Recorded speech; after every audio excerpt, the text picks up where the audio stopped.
Viewers, আমরা আছি Ishwardi rail জংশনে। এখান থেকে আমরা সোজা চলে যাব নীলফামারীর উদ্দেশ্যে। নীলফামারী গিয়ে আমরা নীলফামারীর যা ঐতিহ্য, ভালো দর্শনীয় স্থানগুলো আপনাদেরকে আজকে দেখাবো।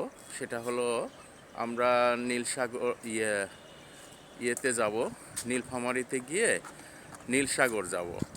নীলসাগরের দৃশ্যগুলো আপনাদেরকে আজকে দেখাবো। পুরো ফ্যামিলি সহ আমরা রওনা হয়েছি। তো এখন ঈশ্বরদী রেল জংশনে অবস্থান করছি। ট্রেন আসতেছে, ট্রেনের অপেক্ষায় আছি। ট্রেন আসলে আবার আমরা ট্রেনে উঠে যেতে মোটামুটি 7 ঘন্টা, 7.5 ঘন্টার মতো সময় লাগবে।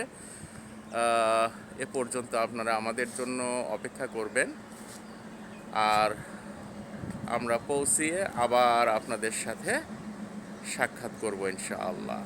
আল্লাহ হাফেজ।